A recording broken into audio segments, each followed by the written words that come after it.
El Señor esté con ustedes. Del Santo Evangelio según San Lucas. Un sábado estaba Jesús enseñando en una sinagoga, y había allí una mujer que desde hacía 18 años estaba poseída por un espíritu que le producía una enfermedad. Estaba encorvada y no podía enderezarse del todo. Jesús, al verla, la llamó y le dijo: «Mujer, quedas libre de tu enfermedad». Le puso las manos y en el acto se enderezó y se puso a alabar a Dios. El jefe de la sinagoga, indignado porque Jesús curaba en sábado, empezó a decir a la gente: «Hay 6 días en los que se puede trabajar. Vengan a que los cure en esos días y no en sábado». El Señor respondió: «Hipócritas, ¿no suelta cada uno de ustedes su buey o su asno del pesebre en sábado para llevarlo a beber? Y a esta, que es una hija de Abraham, a la que Satanás tenía atada hace 18 años, ¿no se le podía soltar de su atadura en sábado?». Al hablar así, quedaban confusos todos sus adversarios, pero toda la gente se alegraba por los milagros que hacía. Palabra del Señor. Gloria a ti, Señor Jesús. Queridos hermanos y hermanas, en esta homilía para el lunes 30 del tiempo ordinario, nos encontramos con la continuación de la primera lectura de Romanos, capítulos 8, 12 al 17. El evangelista Lucas nos propone el relato de un milagro, uno de los muchos que hizo Jesús, y sin embargo, un milagro singular en virtud de una circunstancia cronológica que lo vuelve problemático, casi inaceptable por algunos contemporáneos suyos. Este milagro desencadena en efecto la famosa polémica en torno al sábado, una polémica que ya conocemos por otras páginas evangélicas. La beneficiaria es una mujer a la que un espíritu maligno mantenía enferma desde hacía 18 años. Lucas se complace en acentuar esta especial atención de Jesús con un miembro de una categoría débil de la sociedad de aquella época, precisamente las mujeres. Jesús no solo la cura de su enfermedad, sino que la defiende frente a los ataques de sus adversarios. Jesús es, en efecto, el Mesías de los pobres, de los últimos, de los marginados, y en cuanto tal, a Lucas le gusta presentarle también en esta página. El jefe de la sinagoga se indigna, dice el relato de Lucas, y esta indignación desencadena la polémica entre él y Jesús. Pero como siempre, la polémica conduce a una clarificación que también necesitamos en nuestros días. La cuestión es siempre la misma. ¿Qué criterios deben inspirar los hechos, los compromisos y las opciones en el día del Señor? Frente a un legalismo miope y mezquino, Jesús remacha que es preciso vivir según el espíritu de la ley y no dejarse embaucar solo por la letra. Hasta los mandatos más nobles de una ley como la de Moisés, que también es de origen divino, si no pasan por la criba de un espíritu nuevo, el espíritu evangélico, corren el riesgo de esconder intenciones mezquinas y triviales, hipocresías para el cristiano. Pero el discípulo de Jesús, por eso llama a Jesús hipócritas a sus interlocutores, pretendiendo desmantelar su intransigencia a la hora de aplicar la ley a los otros, mientras que se muestran hábiles para encontrar excepciones cuando se trata de aplicar la ley a ellos mismos. Jesús no puede callar frente a tamaña hipocresía. Jesús es un hombre de una sola pieza.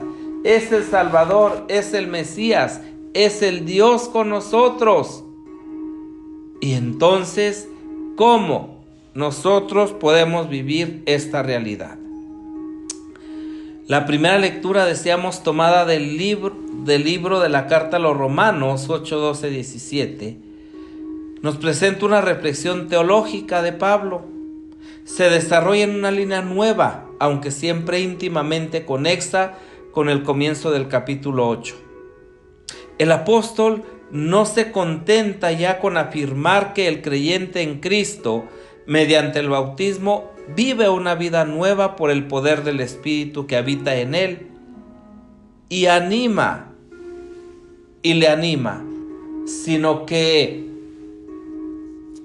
especifica aún que esta vida es una vida de hijos de Dios. Es la filiación divina que caracteriza ahora de una manera decidida al cristiano. Se trata ciertamente de una filiación adoptiva, pero real, auténtica, que debe ser entendida como participación en la vida de Dios por la mediación de Cristo Jesús, Hijo unigénito del Padre.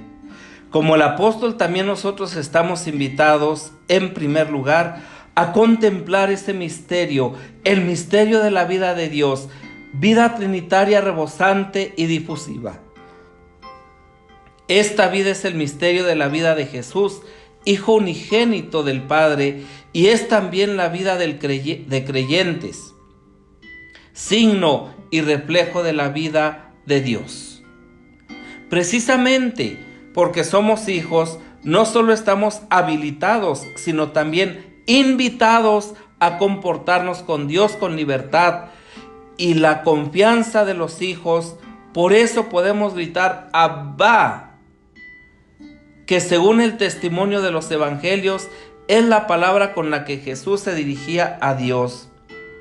La traducción exacta de esa invocación no es Padre, sino Papá, que expresa unos términos todavía más claros, la extrema confianza y ternura que caracteriza nuestra relación filial con Dios.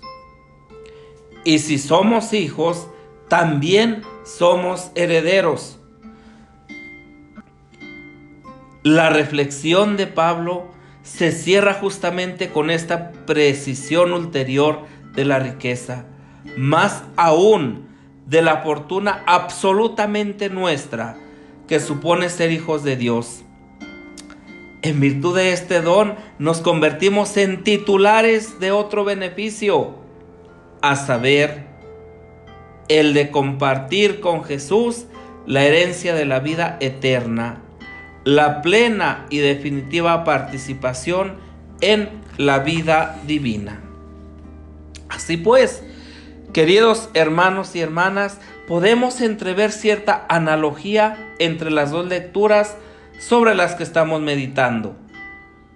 Por un lado, Pablo nos invita a vivir según el Espíritu, a superar el espíritu de esclavos, a vivir en la libertad que nos ha dado el Espíritu, a gritar Abba, Papá, cuando hablamos con Dios.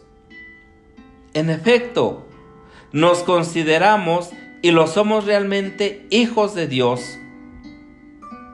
Por otro lado, Jesús nos da el ejemplo de cómo vivir como hijos, de cómo manifestar nuestra verdadera libertad, de cómo tender a una curación perfecta, confiando totalmente en la ayuda de Dios.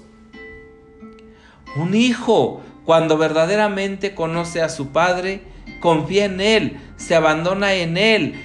El papá lo cuida, lo ama, lo acaricia, lo impulsa. También cree y confía en Él.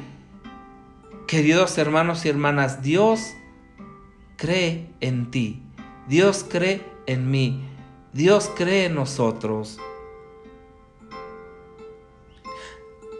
Comparando esta doble, aunque unitaria enseñanza con nuestra vida, con la experiencia de todos los días, no podemos dejar de sentirnos provocados a realizar un examen de conciencia, una confrontación entre el ideal y la realidad de nuestra vida, entre la nueva ley del Espíritu que da la vida y las opciones diarias que a menudo dejan bastante que desear. ¿Cómo es mi vida en relación a Dios?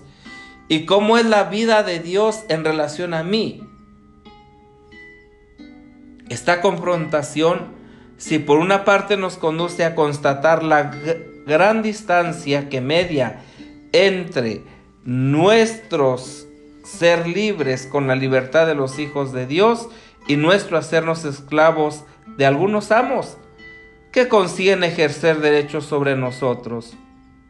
Por otra, no puede dejar de desembocar en un sentimiento de gratitud y de estupor, por el simple hecho de que frente a nuestra debilidad y nuestra impotencia para vivir como verdaderos hijos de Dios, se yergue siempre el amor misericordioso de aquel que es nuestro papá, nuestro padre, nuestro abá, y desea ser invocado por nosotros como papá.